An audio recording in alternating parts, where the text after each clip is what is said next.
Hormuz এবং বাব আল মান্দাব এই দুই প্রণালী এক থাপ্পড়ে ইরান বন্ধ করে দেওয়ার পর ফান্দে পড়ে কাঁদছে এখন এই ইসরায়েলি কৃতদাস ডোনাল্ড ট্রাম্প। আর এই কৃতদাস নরাধম ডোনাল্ড ট্রাম্পকে উদ্ধার করতে এবার মাঠে নেমেছে খোদ সৌদি আরবের যুবরাজ মোহাম্মদ বিন সালমান। মোহাম্মদ বিন সালমান এতদিন মুখে কুলুপ এঁটেছিলেন মধ্যপ্রাচ্যে সন্ত্রাস সৃষ্টি করতে, যখন ইরানের ওপরে অতর্কিতে বোমা বর্ষণ করে ইসরায়েল এবং আমেরিকা একসঙ্গে যে পাশবিক সন্ত্রাস সৃষ্টি করেছিল ইরানে, লক্ষ্য ছিল ইরানের ইসলামিক সরকারকে তছনছ করে দিয়ে রাজতন্ত্র প্রতিষ্ঠা করা। সে সময়ে মনের খুশিতে ছিলেন মোহাম্মদ বিন সালমান এবং কুয়েত, বাহরাইন, আরব আমিরাতের বাদশারা। আর এখন যখন হরমুজ এবং বাব আল মান্দাবকে বন্ধ রেখে ইরান যখন মুখের উপরে যোগ্য প্রতিশোধ দিচ্ছে যখন এই ভ্যাম্পায়ারের বিরুদ্ধে, সেই সময়ে আমেরিকাকে উদ্ধার করার জন্য এখন সৌদি আরব মাঠে নেমে মহাসামুদ্রিক বাণিজ্য সুরক্ষা জোট তৈরি করছেন। ইতিমধ্যেই সৌদি আরব বৃহস্পতিবার বিশ্বের 51টি রাষ্ট্রকে আহ্বান করেছিল সৌদি আরবের রিয়াদে সদর দপ্তর খুলছে এই রাষ্ট্রগুলির প্রতিনিধিদের নিয়ে একটি বিশেষ কোয়ালিশন। আর এই মিলিটারি কোয়ালিশনে ইতিমধ্যেই 15টি রাষ্ট্র সদস্যপদ গ্রহণ করেছে। ইউরোপীয় ইউনিয়নের পক্ষেও একজন সদস্য উপস্থিত ছিলেন এই রিয়াদের এই বৈঠকে। তাদের মনে হচ্ছে যে সৌদি আরব ঘুরিয়ে ইরানের বিরুদ্ধে পাঙ্গা নেওয়ার জন্য প্রস্তুত হচ্ছে। লোহিত সাগর যাতে সৌদি আরবের জন্য সুরক্ষিত থাকে, সে যেন ইচ্ছে মতো লোহিত সাগর দিয়ে তেল বাব আল মান্দাব দিয়ে পাঠাতে পারে বিশ্বের বাজারে। অপরদিকে সুয়েজ ক্যানেল ধরেও যেন আরবের তেল, গ্যাস এবং বাণিজ্য জাহাজ অনায়াসে যাতায়াত করতে পারে। তার উপরে যেন হুথির ড্রোন বা মিসাইল এসে আছড়ে না পড়ে।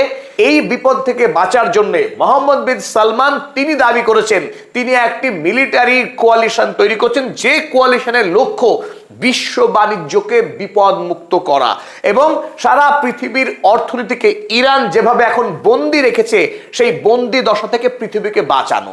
শুনতে বেশ গাল ভরা অসাধারণ একটা প্রস্তাব, কারণ ডোনাল্ড ট্রাম্প এর আগে বারবার কাকুতি মিনতি করেছেন, হাতে পায়ে ধরেছেন ইউরোপের রাষ্ট্রগুলোকে তারা যেন সব তাদের শক্তিশালী যুদ্ধ জাহাজগুলো নিয়ে আসে এবং হরমুজে ইরানের বিরুদ্ধে লড়াই করে হরমুজকে যেন মুক্ত করে দেয়।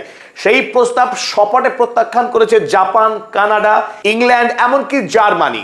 ডোনাল্ড ট্রাম্প বারবার লজ্জিত হয়েছেন, অপমানিত হয়েছেন। এমনকি 5 দিন আগে মার্কো রুবিও তিনি আরো একবার চেষ্টা করেছিলেন যাতে করে মধ্যপ্রাচ্যের যে সমস্ত মুসলিম দেশগুলো আছে তারা অন্তত আমেরিকার সঙ্গে যুদ্ধে এগিয়ে আসুক। ইরানের ভয়ে সেই কাজ করার কিন্তু ক্ষমতা দেখাতে পারেনি মোহাম্মদ বিন সালমানেরা। এবার ডোনাল্ড ট্রাম্পকে খুশি করবার জন্য বাঁকা পথে সৌদি আরব এবার অবতীর্ণ হয়েছে যুদ্ধের ময়দানে। ঘোষণা করছে যে এই সমস্ত রাষ্ট্রগুলো তারা যুদ্ধ জাহাজ পাঠাবে তাদের সেনাবাহিনী এবং সমস্ত এই সৈন্যবাহিনীকে নেতৃত্ব দেবে সৌদি আরব। সৌদি আরব আডেন উপসাগরে বিরাট বিরাট সব যুদ্ধ জাহাজ নিয়ে তারা অবস্থান করবে এবং আন্তর্জাতিক বাণিজ্য তরী যেগুলো আসবে তাদেরকে এসকর্ট করে পার করিয়ে দেবে বাব আল মান্দাব, যাতে করে হুথির যে মিলিশিয়া গ্রুপ সেই হুথি গ্রুপ যেন জাহাজগুলির উপরে আক্রমণ করে বাণিজ্য ভেস্তে দিতে না পারে এবং ডোনাল্ড ট্রাম্পের বাণিজ্য তরী যাতে খুব সহজে এগিয়ে যেতে পারে। কিন্তু এই স্বপ্ন মোহাম্মদ বিন সালমান যে স্বপ্ন দেখছেন এই ডোনাল্ড ট্রাম্পকে খুশি করে যাতে তার সাম্রাজ্যের কুর্সি শক্তিশালী থাকে, অটুট থাকে, সেই স্বপ্ন কিন্তু আদৌ সত্য হবার নয়। কারণ যে ইরান আমেরিকা যুক্তরাষ্ট্রের মধ্যপ্রাচ্যে থাকা সমস্ত ঘাঁটিগুলোকে এই মুহূর্তে বেহাল দশা করেছে মিসাইল হামলা করে, আর সেই ইরানের কাছ থেকে সেই ইরানের কাছ থেকে রক্ষা পাবে জিবুতি, সুদান, এরিত্রিয়া, নাইজেরিয়া কিংবা বাংলাদেশ থেকে পাঠানো রণতরী। তারা মোকাবেলা করবে হুথির মিসাইলের। চলুন আজকের এই ভিডিওতে আমরা দেখে নিই কেন হঠাৎ করে মোহাম্মদ বিন সালমান এই সামুদ্রিক প্রতিরক্ষামূলক মহাজোট তিনি তৈরির কথা ঘোষণা করলেন। এই পদক্ষেপ কি সত্যি তার নিজের, নাকি ডোনাল্ড ট্রাম্পের হয়ে তিনি মহাজোট তৈরি করতে নেমেছেন? আর এই জোটের লক্ষ্য উদ্দেশ্য কি এবং এই জোটে কোন কোন দেশ ইতিমধ্যে যোগদান করেছে চলুন দেখে নিই সবটা। শুরুতেই আমি স্বাগত জানাচ্ছি আপনাদের বন্ধু অধ্যাপক আব্দুল হালিম। চলুন শুরু করি। সৌদি আরব যে প্রতিরক্ষামূলক যে জোট তৈরি করছে সেই জোটের প্রধান লক্ষ্য এই বাব আল মান্দাবকে মুক্ত করা, যাতে বাব আল মান্দাব দিয়ে আপনারা দেখছেন যে আরব সাগর থেকে এই গালফ অফ আডেন হয়ে এখানে এই বাব আল মান্দাব এই বাবাল মান্দাব পার করবার পর শুরু হচ্ছে লোহিত সাগর। এই লোহিত সাগর দিয়েই সৌদি আরব বর্তমানে অধিকাংশ বাণিজ্য করছিল। আর সৌদি আরব ছাড়াও বিশ্ব বাণিজ্যের অত্যন্ত গুরুত্বপূর্ণ এই রুট। তাই এখন সৌদি আরব যেটা দাবি করছে, তাদের সমস্ত রণতরীগুলো এই গালফ অফ আডেনের অবস্থান করবে। অন্য কোনো জাহাজ এলে এই জাহাজগুলি তাদেরকে এসকর্ট করে, অর্থাৎ তাদেরকে ঘিরে সুরক্ষা দিয়ে এই বাবাল মান্দাব পার করিয়ে দেবে। কিংবা এই সৌদি আরব থেকে যদি তেল ভর্তি কোনো ট্যাঙ্কার এই পথে আসে, তাদেরকেও সুরক্ষা দেবে। এই ইয়েমেনের যে সমস্ত হুথি গ্রুপ রয়েছে তাদের হাত থেকে বাঁচাবে তেল ট্যাঙ্কারগুলোকে, এবং নিরাপদে বিশ্বের বিভিন্ন প্রান্তে যাতে পৌঁছে যেতে পারে সেই কাজ করতে চাইছে এখন মোহাম্মদ বিন সালমানের তৈরি এই জোট। কারণ ইতিমধ্যেই পৃথিবীতে তেল, গ্যাস এবং রাসায়নিক সারের ব্যাপক সংকট তৈরি হয়েছে। তাই বিশ্ব অর্থনীতিকে বিপদ থেকে বাঁচাবার জন্য মোহাম্মদ বিন সালমান এই সুদূর প্রসারী পদক্ষেপ গ্রহণ করেছেন বলে সৌদি আরবের পক্ষে জানানো হচ্ছে। চলুন এবার দেখে নিই এই জোটে ইতিমধ্যেই বৃহস্পতিবার যে বৈঠক হয়েছে সেই বৈঠকে কারা কারা অংশগ্রহণ করেছে এবং এই কোয়ালিশনের পাকাপাকিভাবে মেম্বার পদ গ্রহণ করেছে। সৌদি আরবের পক্ষে 51টি রাষ্ট্রকে আমন্ত্রণ জানানো হলেও প্রথম দিনের বৈঠকে মাত্র 15টি দেশ এই বৈঠকে কিন্তু আনুষ্ঠানিকভাবে যুক্ত হয়েছিলেন। তারপরে মিডল ইস্টের মধ্যে অর্থাৎ মধ্যপ্রাচ্যের সৌদি আরব নিজেই সে এই জোটের নেতা। তার সঙ্গে রয়েছে কুয়েত, বাহরাইন, কাতার, জর্ডন এবং ইয়েমেন। ইয়েমেনের যে অংশটি সৌদি আরবের দ্বারা পরিচালিত। সাউথ এশিয়া থেকে আছে পাকিস্তান এবং বাংলাদেশ। আর পাকিস্তান থাকার ফলে স্বাভাবিকভাবে ভারত এই জোটে কিন্তু অংশগ্রহণ এখনো পর্যন্ত করেনি। আফ্রিকা থেকে Egypt, Sudan, Djibouti, Somalia, Nigeria এবং দ্য কোমোরোস। এই ইজিপ্ট, সুদান, জিবুতি এবং সোমালিয়া এই দেশগুলি একেবারে বাবাল মান্দাবের কাছাকাছি অবস্থিত, সুতরাং তাদের প্রত্যেককে এখানে আমন্ত্রণ জানানো হয়েছে। তাছাড়া ইউরেশিয়া থেকে, অর্থাৎ ইউরোপ এবং এশিয়া মধ্যবর্তী যে অঞ্চল, তুরস্ক এবং ইউরোপীয় ইউনিয়নকেও আমন্ত্রণ জানিয়েছিল মোহাম্মদ বিন সালমান। তো ইউরোপীয় ইউনিয়নের পক্ষে একজন প্রতিনিধি এই সভায় উপস্থিত ছিলেন। তবে মোহাম্মদ বিন সালমানের মতে তাদের আমন্ত্রিত 51টি রাষ্ট্রের মধ্যে 50টি রাষ্ট্রই ইচ্ছুক এই জোটে যুক্ত হতে। তবে এখনো পর্যন্ত তারা সবাই এসে যুক্ত হয়নি, তবে খুব অল্প সময়ের মধ্যেই তারা এই কোয়ালিশনে যুক্ত হয়ে যাবে। চলুন এবার দেখে নিই আসলে সৌদি আরব কেন এই কাজ করতে যাচ্ছে জোট তৈরির। তার প্রধান এবং অন্যতম বড় কারণ, হরমুজ প্রণালী ইরান নিজেই ইতিমধ্যেই নিয়ন্ত্রণে রেখেছে আমেরিকার শত চেষ্টা সত্ত্বেও, এবং এই মুহূর্তে হুথির দ্বারা ইরান বাবাল মান্দাবকেও সম্পূর্ণ নিয়ন্ত্রণে নিয়েছে। কারণ আমেরিকা যুক্তরাষ্ট্রের ধারাবাহিক আগ্রাসন, ইরানের উপরে তার সন্ত্রাসী হামলা, সেই হামলার প্রতিবাদ হিসেবে এবং তার বদলা নেওয়ার লক্ষ্য নিয়েই মধ্যপ্রাচ্যের যে সমস্ত রাষ্ট্র আমেরিকাকে এবং ইসরায়েলকে এখনো সহযোগিতা করছে, তারা যাতে বিশ্বের বাজারে তেল বিক্রি করতে না পারে, অর্থনৈতিকভাবে যাতে এই রাষ্ট্রগুলো ধুকে ধুকে মরে, ঠিক এই লক্ষ্য নিয়েই ইরান বন্ধ রেখেছে হরমুজ প্রণালী এবং সাম্প্রতিক 20 জুলাই বন্ধ করা হয়েছে বাবাল মান্দাব। আর তারপরে আমরা দেখেছি এতদিন ধরে বাহরাইন, কুয়েত তারা তো বিদেশে তেল বেচতে পারেইনি, সৌদি আরব লোহিত সাগর দিয়ে তেল বিক্রি করছিল, সেই কাজও এখন বন্ধ হয়েছে। হুথি পরপর সৌদি আরবের 3টে জাহাজে আক্রমণ করে স্পষ্ট বার্তা দিয়েছে বিশ্বের বাজারে সৌদি আরবকে তেল বিক্রি করতে দেওয়া হবে না ততদিন যতদিন সৌদি আরব আমেরিকার সঙ্গে তার দাসত্ব করা চালিয়ে যাবে। এবং সাম্প্রতিক সময়ে আরো একটি বড় খবর এসে তোলপাড় শুরু হয়েছে।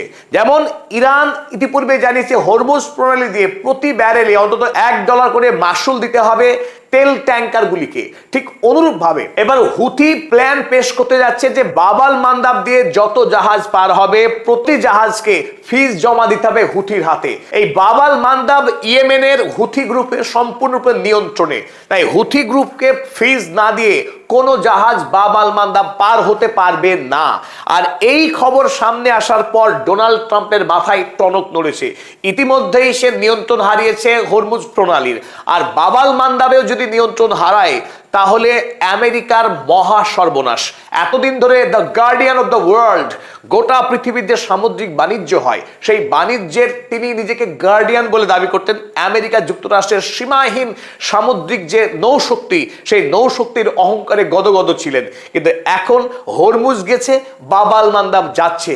তাই এই মুহূর্তে কোনো পথ খুঁজে না পেয়ে, কারণ তার আহ্বানে পৃথিবীর কোনো রাষ্ট্র সাড়া দেয়নি, এই মুহূর্তে ইসলামিক ধর্মীয় ভাবাবেগকে কাজে লাগাবার জন্য সৌদি আরবকে সামনে রাখা হয়েছে বলির পাঠা হিসেবে, পুতুল হিসেবে। আসলে মূল সুতো ধরে আছেন ডোনাল্ড ট্রাম্প, সামনে দাঁড় করিয়েছেন মোহাম্মদ বিন সালমানকে, যাতে তার ডাকে মুসলিম দেশগুলো আবেগতাড়িত হয়ে ছুটে আসে সৌদি আরবের পাশে দাঁড়াবার জন্য, যাতে সেই দেশের সরকার দেশের জনগণকে বলতে পারে তারা ইসলামের হয়ে কাজ করছে, সৌদি আরবের হয়ে কাজ করছে এবং নিজের দেশে তারা ভোটে জিততে পারে। সেই সুযোগ কাজে লাগাবার জন্য আমরা দেখেছি যে ইতিমধ্যেই কয়েকটি মুসলিম দেশের নেতা তারা ছুটে এসে এই কোয়ালিশনে যোগদান করেছে। তার মানে ডোনাল্ড ট্রাম্পের যে লক্ষ্য ছিল সেই লক্ষ্য অনেকখানি সাকসেসফুল।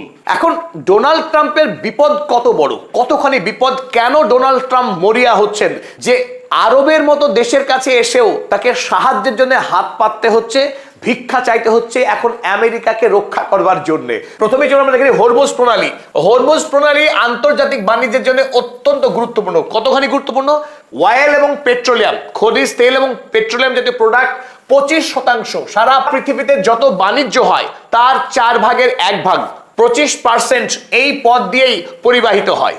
এবং এলএনজি 20% এলএনজি, যে এলএনজির উপরে ইউরোপ মহাদেশ অনেকখানি নির্ভর করে, 20% এলএনজি এবং আন্তর্জাতিক বাণিজ্যের 11.1% সম্পন্ন হয় শুধুমাত্র এই হরমুজ প্রণালী দিয়ে।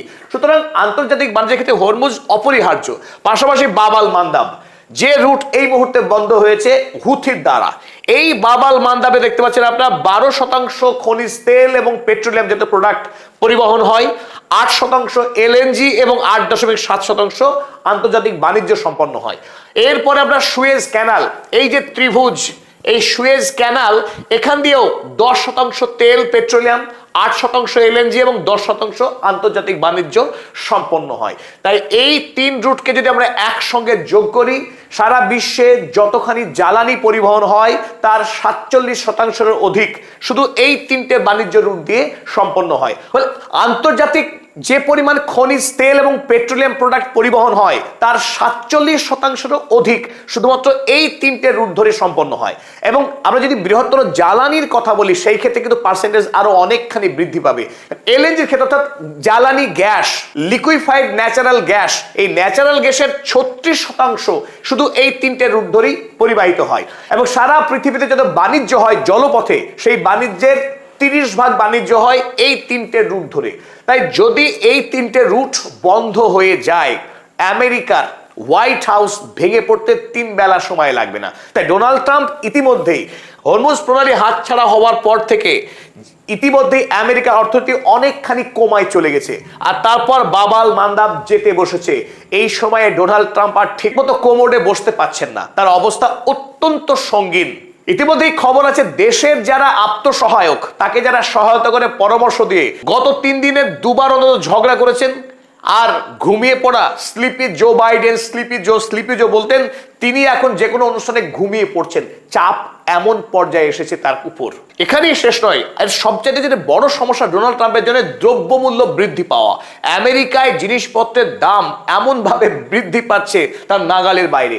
ইতিমধ্যেই ইউরিয়া সার আন্তর্জাতিক বাজারে 86% দাম বেড়ে গিয়েছে। সুয়েজ বা রেড সি দিয়ে ট্রানজিট যেটা হতো এতদিন, তার 75% ব্যবসা ড্রপ করে গেছে। ক্রুড অয়েলের দাম, যেটা সমস্ত জিনিসের দামের মাদার, তার 30% দাম বৃদ্ধি পেয়েছে গত কয়েকদিনের মধ্যেই। ফলে সমস্যা কিন্তু অতি ভয়ঙ্কর দিকে মোড় নিচ্ছে। তাই ইরানের সঙ্গে পাঙ্গা নেওয়া ডোনাল্ড ট্রাম্পের জন্য যে কত বড় ভুল হয়েছে সেটা প্রতি সেকেন্ডে আরো মারাত্মক আকার ধারণ করছে। একটি পারমাণবিক বোমা নেই ইরানের হাতে, ইরানের হাতে অসংখ্য রকমের পারমাণবিক বোমা মজুত রয়েছে, যার একটু একটু করে ব্যবহার করতে শুরু করেছে ইরান। চলুন পরিশেষে আমরা দেখে নিই মোহাম্মদ বিন সালমান তার মালিক ডোনাল্ড ট্রাম্পকে কি করে রক্ষা করবেন সেই প্ল্যান তিনি কি ছকেছেন দেখে নিই। অর্থাৎ তার যে জোট, যার নাম দিয়েছেন মেরিটাইম ডিফেন্স কোয়ালিশন, এই মেরিটাইম ডিফেন্স কোয়ালিশনের কাজ কি হবে? 1 নম্বর কাজ, তারা লক্ষ্য দ্য মিলিটারি প্রেজেন্স। তারা জানাচ্ছেন মোহাম্মদ বিন সালমান যে লোক তারা খুব ভালো, মানে তারা নিজেরা আক্রমণ করবে না ইরানকে, তারা দয়া বা তারা মহানুভবতা দেখাচ্ছেন যে ইরানকে তারা আক্রমণ করবে না, হুথিকেও তারা আক্রমণ করবে না, কিন্তু তারা জাহাজ নিয়ে সেখানে অবস্থান করবে। আর তাদের উপস্থিতি দেখে ইরান এবং হুথি এত মাত্রায় ভয় পেয়ে যাবে যে তারা আর কোনো জাহাজে হাত টাত দেবে না। যুক্তি নাম্বার 2, কমার্শিয়াল ভেসেল এসকর্টিং। তারা এই সমস্ত দেশগুলির বড় বড় যেসব যুদ্ধ জাহাজ আসবে, তারা আন্তর্জাতিক সমস্ত বাণিজ্য জাহাজগুলোকে অভয় দেবে, বৎস এগিয়ে এসো, কোনো ভয় নেই, তোমাদের উপরে কোনো ড্রোন আসবে, যদি আসে আমরা এইভাবে বাহু দিয়ে আটকে দেবো। তাই তারা এসকর্টিং করবে জাহাজগুলোকে বলছে। ফলে যে বাণিজ্য নেমে গেছে ইতিমধ্যেই 75% বাবাল মান্দাব দিয়ে বাণিজ্য যেটা কমে গেছে, সেই বাণিজ্যকে আবারও স্বাভাবিক জায়গায় ফিরিয়ে আনবে। সৌদি আরবও তেল বিক্রি করবে, অন্যান্য বিদেশি জাহাজও যাতায়াত করবে বাবাল মান্দাব দিয়ে। নাম্বার 3, যদি তাদের উপস্থিতিতে হুথি বা ইরান ভয় না পায়, তার জন্য কোনো প্ল্যান করে রেখেছেন মোহাম্মদ বিন সালমান, মাথা অনেক সক্রিয়টি মাথা। তিনি বলছে হুথিজ মিসাইল ইন্টারসেপশন, তাদের কাজ হবে কোনো জাহাজ যাতে ক্ষতিগ্রস্ত না হয়, তার জন্য সেই সমস্ত জাহাজের দিকে ধেয়ে আসা হুথির সব মিসাইলগুলোকে তারা ইন্টারসেপ্ট করে দেবে আকাশেই। সমুদ্রে তাদের বড় বড় যে জাহাজ থাকবে, সেই জাহাজে ইন্টারসেপশন সিস্টেম থাকবে, সেই সিস্টেম থেকেই হুথি বা ইরানের দিক থেকে ধেয়ে আসা মিসাইলগুলোকে ধ্বংস করে দিয়ে আন্তর্জাতিক বাণিজ্যকে নির্বিঘ্ন রাখতে চাইছেন মোহাম্মদ বিন সালমান ওরফে ডোনাল্ড ট্রাম্প। আসলে এসবের মধ্যে মজার যে বিষয়টা হলো, যে জন্যে আজকে বাবাল মান্দাব বা হরমুজ প্রণালী বন্ধ হচ্ছে, সেই সমস্যার যে আসল কারণ তা নিয়ে কিন্তু কেউ কথা বলতে প্রস্তুত না সৌদি আরব, না বাংলাদেশ, জিবুতি বা সুদানের মতো যে সমস্ত দেশগুলো আজ এই কোয়ালিশনে যুক্ত হচ্ছে তারা। যে আমেরিকা যুক্তরাষ্ট্র ইরানের উপরে অন্যায় আক্রমণ করেছে, ইরানের নেতাকে খুন করেছে, ইরানের জনগণকে খুন করেছে, তাই ইরান বদলা নিচ্ছে। আমেরিকা মধ্যপ্রাচ্য থেকে দূর হয়ে যাক, তারা স্বাধীন রাষ্ট্রকে এভাবে হস্তক্ষেপ করতে পারে না, এই কথা বলার সৎ সাহস পৃথিবীর কোনো রাষ্ট্র যখন দেখাতে পাচ্ছে না, ইরান নিজের মতো করে তার নিজের অস্তিত্ব রক্ষার লড়াই করে যাচ্ছে। আর এই মুহূর্তে যে আক্রমণকারী, সেই আক্রমণকারীর হয়েই গলাবাজি করবার জন্য সৌদি আরব এবং আরো বেশ কিছু রাষ্ট্রকে জড়ো করা হচ্ছে লেজুর বৃত্তি করবার জন্য, যিনি অন্যায়কারী, যিনি খুনিকে তোষামত করবার জন্য। কিন্তু এই পথে মোটেই সমস্যার সমাধান হবে না। যদি সমস্যার সমাধান হবার থাকতো, আমেরিকা নিজেই অনেক আগেই সমাধান করে দিতে পারতেন। যে সমস্যা মাসেলের বল দিয়ে আমেরিকা সমাধান করতে পারে না, সেই সমস্যার সমাধান করবে সৌদি আরব। আগামী দিনে সৌদি আরব যদি ইরানের সঙ্গে বন্ধুত্ব স্থাপন করে, তার সঙ্গে সমঝোতা করে এই সমস্যা সমাধান না করে, তবে সৌদি আরবের সমস্যা আগামী দিনে আরো বহুগুণ বাড়বে। ইরান যদি মারমুখী অবস্থান গ্রহণ করে, যে সমস্ত রাষ্ট্র ইতিমধ্যে যোগদান করেছে, যে 14টি রাষ্ট্র বা 15টি রাষ্ট্র, তারা কেউ একবেলা টিকবে না আডেন উপসাগরে, তারা নিজেদের ঘরে যেতে পালাতে খুব একটা সময় নেবে না। সুতরাং সৌদি আরব যে প্ল্যান করেছে, এই প্ল্যান একেবারেই কার্যকরী।